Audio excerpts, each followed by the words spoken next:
nosed over in a landing mishap and needed repair. It was allocated in September to number 33 Squadron by then attachment flying north to patrol, sustained no further combat. It then went to number 71 East Squadron at Kirkby and Lindsay, and later at Martlesham in near Ipswich. Its final RAF assignment was to an operational training unit before its RAF career ended, but it then went to the Tobias Air Force as one of the hundreds. Here they are on the roll. 8 Hawker Hurricanes.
was awarded the Victoria Cross for his gallantry during the Battle of Britain, or indeed the whole war, like Lieutenant James Nicholson. Like Paddy Hemingway, the Irish pilot,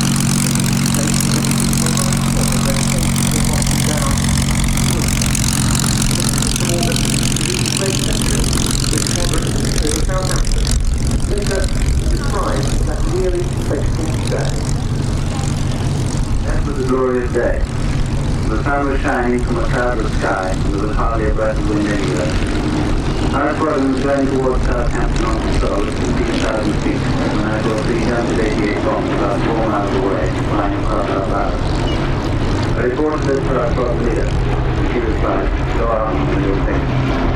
So I led my section of aircraft round towards the bombs. We chased hard after them, but when we were about a mile behind, we saw the 88 fly straight into a squadron of Spitfires. I used to fly a Spitfire myself, and I guessed it was curtains for the 3 junkets. I was right. They were all shot down in Spitfire. I must confess I was very disappointed, for I never fired a hunt in my life. So we swung round again and started to climb up to 18,000 feet over Southampton to rejoin our squadron. I was still a long way from the squadron when suddenly, very close in rapid succession, I heard 4 big bangs. They were the loudest noises I had ever heard, and they had been made by 4 cannon shells from the Messerschmitt 110 hitting my machine. The first shell tore through the hood over my cockpit and sent splinters into my left arm. One splinter, I discovered later, nearly severed my eye. I couldn't see through that eye for blood. The second cannon shell struck my spare petrol tank and set it on fire. The third shell crashed into the cockpit and tore up my right trouser leg. The fourth shell struck the back of my left shoe. Anyway, the effect of these 4 shells was to make me dive away to the right for one third. And I started cursing myself on my car. Well, too right. I was just thinking of jumping out when I suddenly met my runner. Was underneath and got right in my gun sight.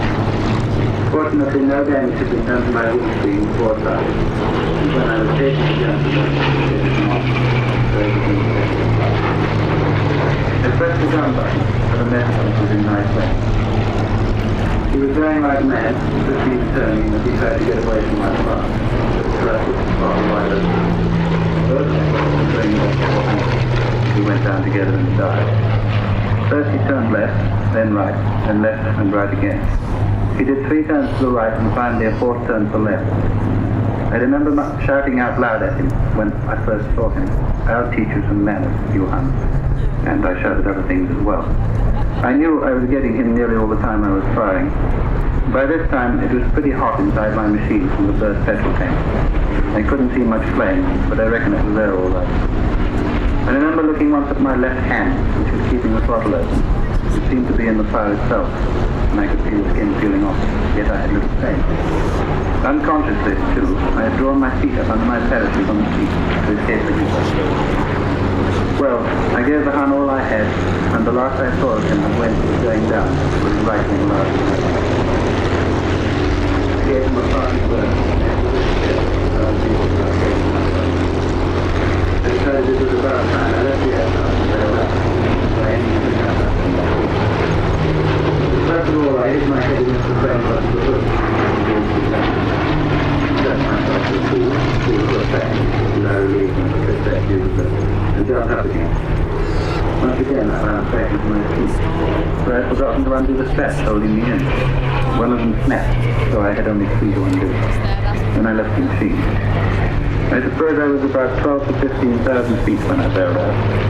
Immediately I started somersaulting downwards, and after a few turns like that, I found myself diving headfirst for the ground. After a second or 2 of this, I decided to pull the ripcord. The result was that I immediately straightened up and began to float down. Then an aircraft, a Messerschmitt I afterwards heard, came tearing past me. I decided to pretend that I was dead, and hung limply by the parachute strap. The Messerschmitt came back once, and I kept my eyes closed.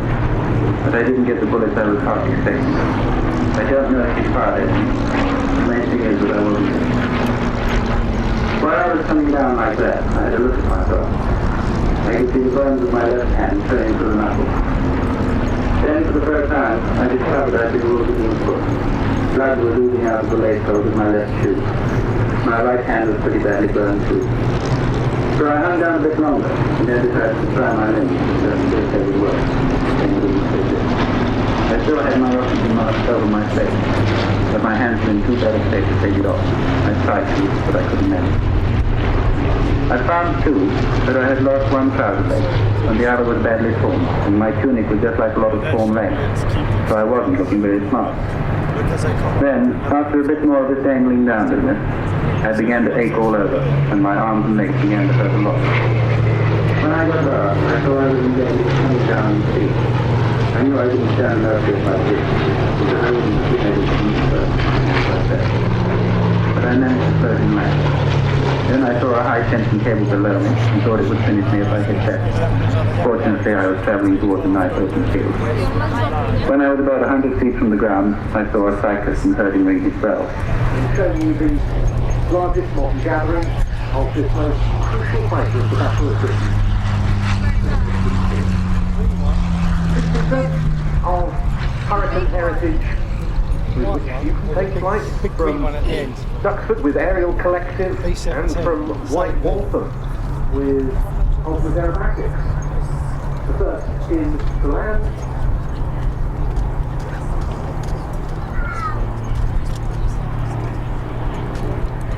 And the rest will follow. We will be seeing 7 of these aircraft airborne again later, hopefully, as part of the big win to close the show. The aircraft from the Togther Flying Museum in the Tailchase Togther in the Czech Republic unfortunately had to leave early due to concerns about the weather intervening in getting home. What a magnificent sight as the aircraft stream in the land as well. The Warbird experience of Hurricane 10 based in Binghamton Heritage Hangar is seconded at its Hurricane 501 Mark 1. Which lives here at Duxford. Then it's the Tailchase Togther Mark 1, Windows number 310.